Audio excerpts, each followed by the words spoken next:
مضامین قرآنی افضل مشکات کی زبانی پارہ نمبر 24 قرآن مجید کے 24ویں پارے کا آغاز فمن اظلم ممن کذب کے الفاظ سے ہوتا ہے۔ 24ویں پارے کا ابتدائی حصہ سورہ زمر کے بقیہ حصے پر، درمیانی حصہ سورہ مومن، جبکہ پارے کا آخری حصہ سورہ حامیم سجدہ کے بیشتر حصے پر مشتمل ہے۔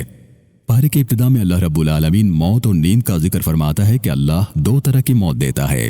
نیند کو بھی اللہ تعالیٰ نے عارضی موت سے تشبیہ دی ہے کہ وہ نیند کی حالت میں جسم و روح کے رشتے کو ایک خاص انداز سے ایک خاص وقت تک کے لیے جدا کر دیتا ہے اور پھر اسے واپس لوٹا دیتا ہے، جبکہ جب حقیقی موت کا وقت آئے گا تو جسم سے روح کا رشتہ ہمیشہ کے لیے ختم کر دیا جائے گا۔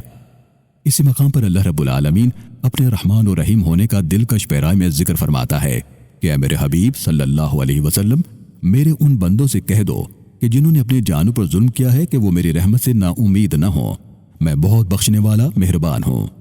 سورہ زمر کے اختتام پر اللہ رب العالمین روز قیامت انسانوں کے دو گروہوں کا ذکر فرماتا ہے کہ ایک نافرمانوں اور کافروں کا گروہ ہوگا جنہیں جہنم کے فرشتے دھکیلتے ہوئے جہنم کی طرف لے جائیں گے۔ جہنم کے دروازے کھول دیے جائیں گے اور دوزخ کے فرشتے کہیں گے کہ داخل ہو جاؤ اس جہنم میں، یہی تمہارا ٹھکانہ ہے جہاں تم ہمیشہ ہمیشہ کے لیے رہو گے۔ پھر اس دوسرے گروہ کا ذکر کیا کہ جو اللہ سے ڈرنے والے اور اس کی رضا کے کام کرنے والے ہوں گے، انہیں عزت و احترام سے جنت کی طرف لے جایا جائے گا۔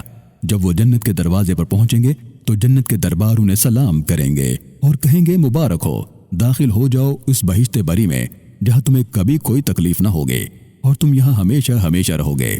سورہ مومن کا آغاز ہوتا ہے۔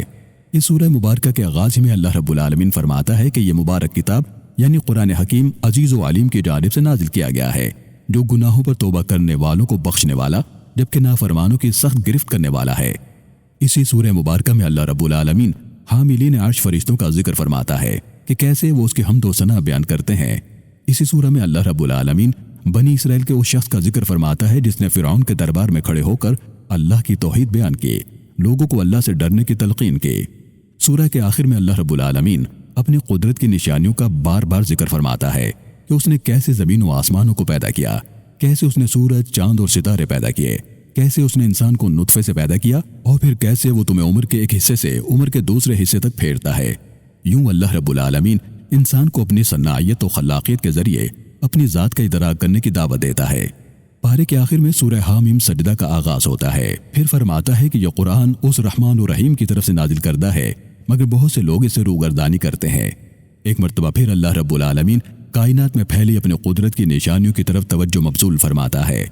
روز قیامت پیش آنے والے واقعات کا ذکر فرماتا ہے کہ کیسے اس روز انسان کے جسم کے مختلف اعضاء جس میں جلد بھی شامل ہے اس کے اعمال کے بارے میں گواہی دیں گے۔ ان کفار کا ذکر کیا گیا جو قرآن کی تلاوت سن کر شور شرابہ کیا کرتے کہ اس قرآن کو مت سنو۔ ان خوش نصیبوں کا ذکر کیا گیا جن پر اللہ کی راہ میں تکالیف آئیں تو انہوں نے استقامت سے صبر کیا، انہیں جنتوں کی بشارت دی گئی ہے۔ اسی مقام پر آیت سجدہ ہے جہاں تلاوت کر کے رب کے حضور سجدہ کیا جاتا ہے۔ پارے کے آخر میں اللہ رب العالمین ایک مرتبہ پھر قرآن کریم کا ذکر فرماتا ہے کہ یہ اس کی کتاب ہے اور اس میں لوگوں کے لیے شفا ہے۔